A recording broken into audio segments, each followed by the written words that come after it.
Oh, hey, Liberty Bell, high school, junior high. Welcome to back in the excellent art room. Just a second. Let me turn this jazz down. I know you guys love it so much, and you probably haven't been listening to music of this variety at home. Maybe you have, but yeah, it's probably a little loud for this conversation. Hold on one second.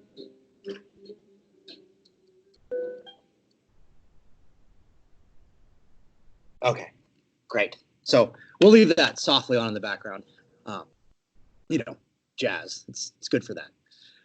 I don't always wear sunglasses and sort of draw at my desk like this, but it seemed appropriate to the music. And one thing I wanted to talk about today, just briefly before we start, and I do a little bit of drawing, is that sometimes the music you listen to can be a great thing to sort of inspire some drawing, right?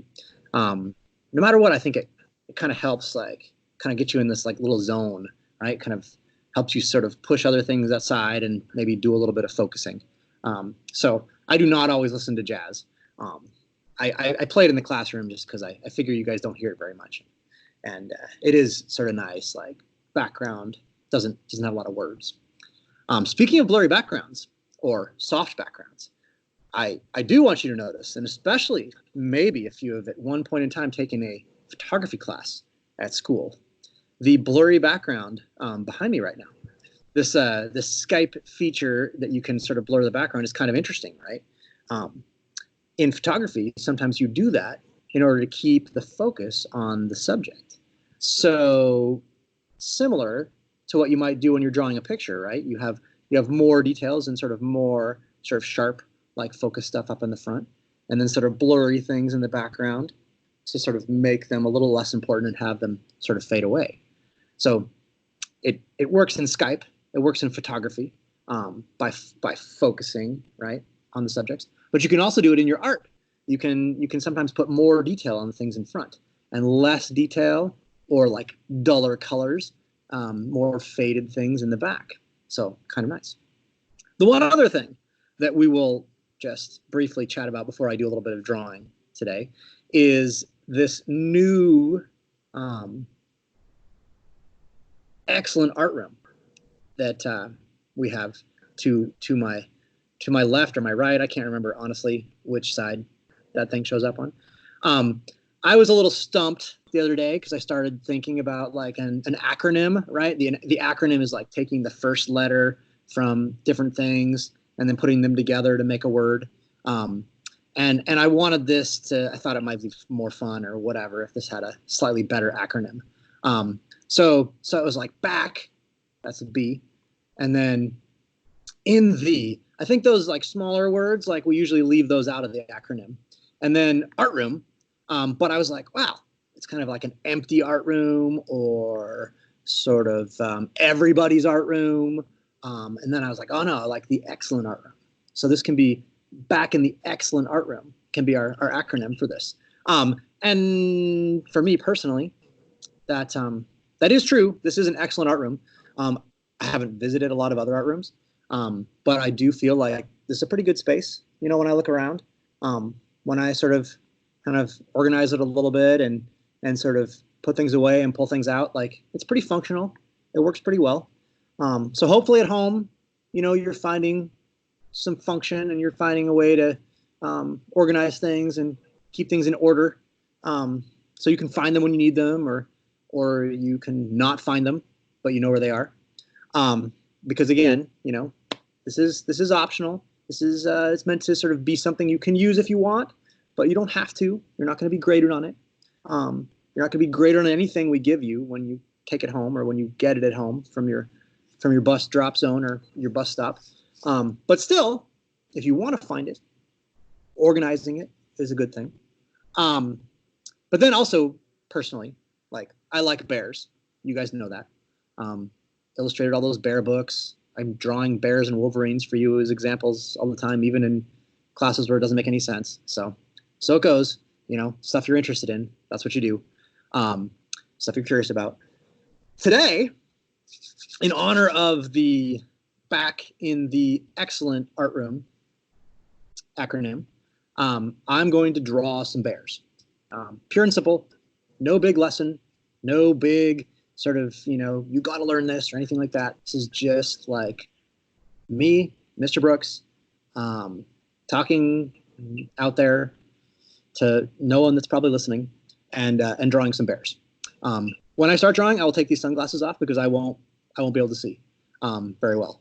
But just like the other day, just like yesterday, I'm going to use the drawing pad, the stylus, and you can use a piece of paper and a pencil or a pen or a marker, whatever works. It'll take me a second here to switch to my screen, so you can gather some paper, and I'll give you a little pause to sort of get those things together. And you can draw, you can draw whatever you want.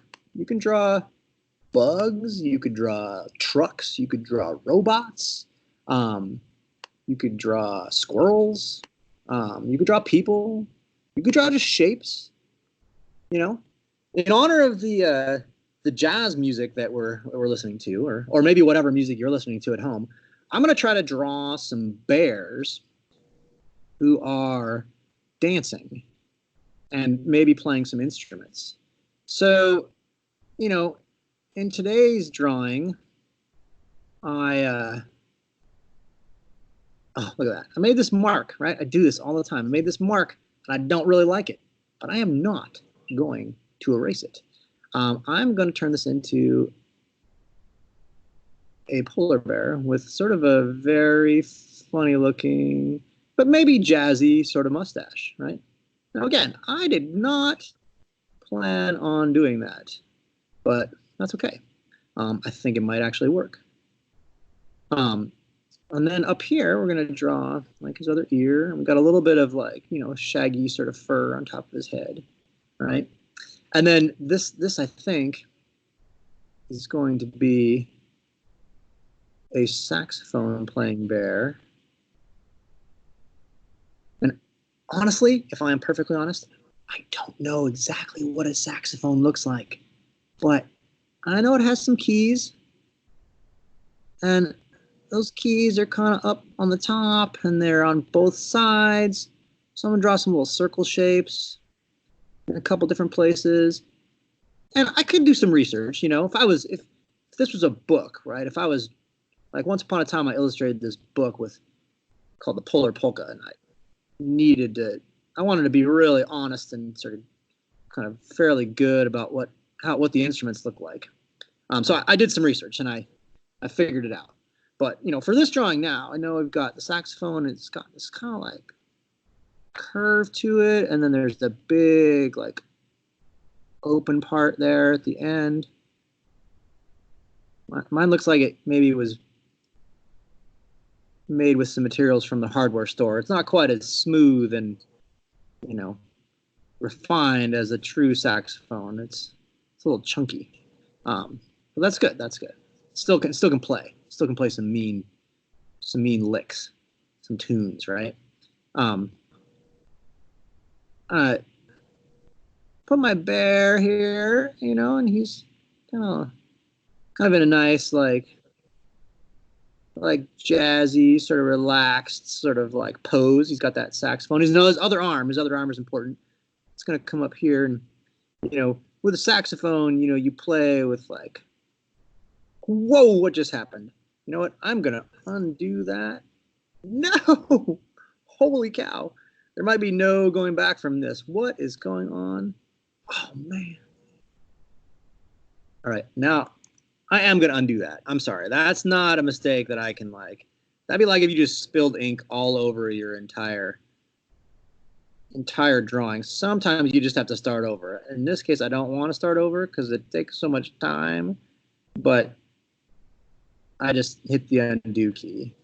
If that was ink, it'd be impossible to erase. Anyway, so we got our one hand up here. He's taking a little break on the top hand from playing those keys. I want to do something here where I zoom in. Remember, sometimes you got to get a little bit closer to the action. I'm just going to put a few lines on the inside of that saxophone that'll make it look like the inside, right? It gives it a little shadow. I can also do this, right? I can give a shadow.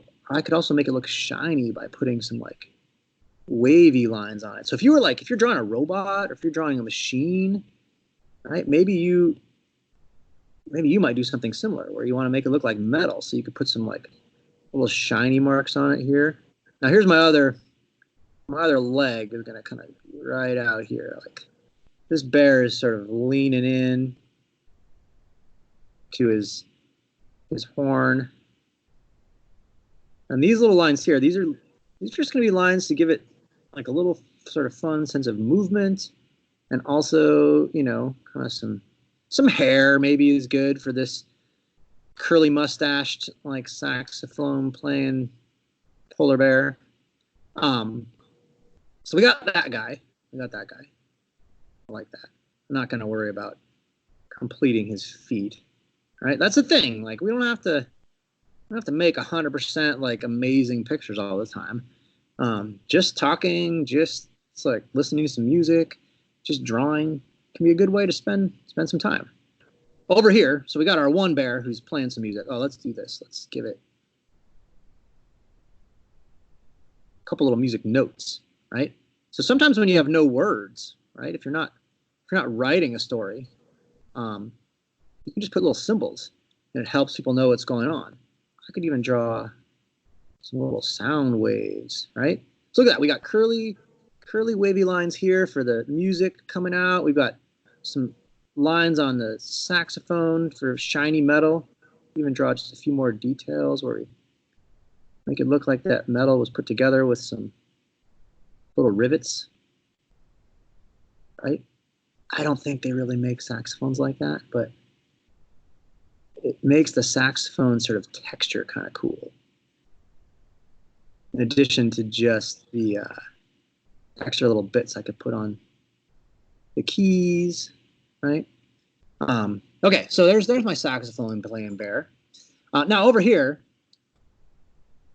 right? And you might make different choices if you're listening to different kind of music while you're drawing today.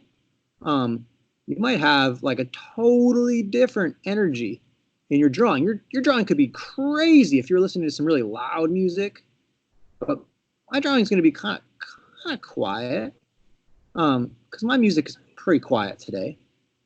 I don't always listen to quiet music, but we got a bear over here who's enjoying the music, and she is just kind of dancing in like a little slow sort of groove.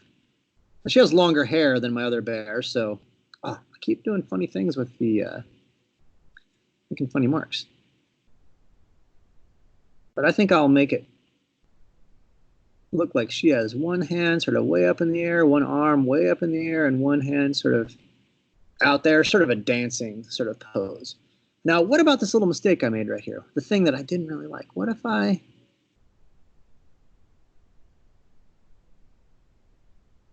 turn this into like a little necklace or something, right? And I can make the necklace look like it's just kind of moving, like because she's dancing.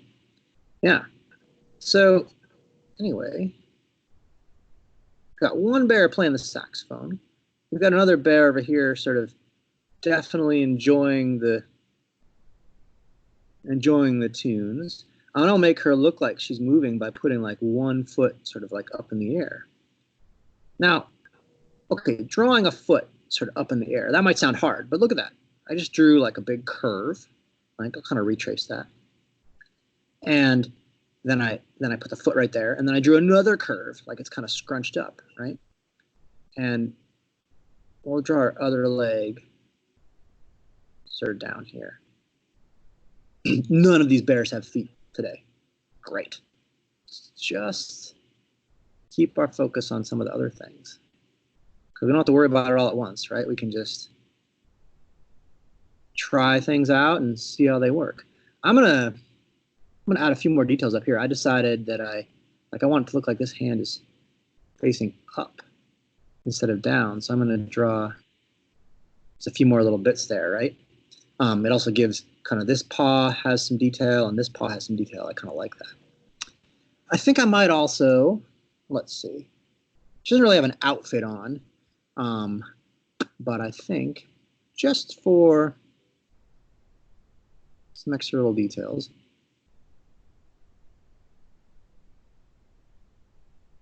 give her a little bow in her hair. All right, now, I don't care if you're a high school student or a junior high student or like a college student, right? Like an adult, elementary school, whatever.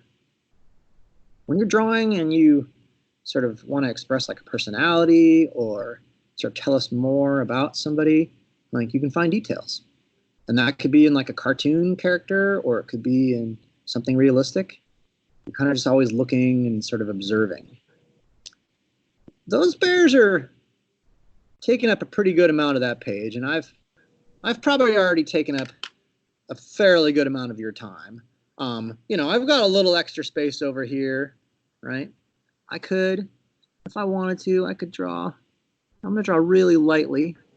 Let's fill up some of that extra space. Maybe these bears are having like a little jazz party out in the mountains. There's not a lot of mountains where polar bears live, but we'll just forget about that, right? This is our own sort of imagination, sort of. But if I draw those lines really light in the background, then they will sort of look like they're farther away. We've talked about this in all sorts of different ways in my classes. Now, same thing. I'll make it look like it's sort of outside by putting a little sun back here, but I don't want to make those lines too dark. This is like a reminder how you guys can add. And now I've kind of filled up this space in this corner just a little bit more. So maybe in your drawing, when you get done with it, you get done with some characters, right? You could add a few more things in the background just to fill it up and like balance the space, right? Now our bears are just a little bit off center, but then we have this extra little detail about the background sort of over here. And it kind of draws us in. And we see the saxophone then. We see that this guy is playing music and this one is sort of dancing. All right, we'll give a few more like little movement lines right here. All right, I feel like that's pretty good. So I'm going to stop there, but don't let me stop you. You can keep going. And I'm gonna switch back to our main screen, and I'm gonna stop sharing. So I'm hoping you see I had to take my cool sunglasses off. I'm gonna stop sharing, and very soon here I'm gonna stop recording because I'm already amazingly at 18 minutes. Time flies when you're making art. So I hope you guys can appreciate that and carve out a little bit of time to optionally make some art every day. Next week I'll be handing out these packets. They'll come on your bus route. So look for those if you want some drawing prompts, if you want some reminders of things you can do. But otherwise, I will also keep making some of these videos, and you can watch them and you can draw along with me. So anyway, I'm going to stop recording, get back to work. Take care out there. Bye.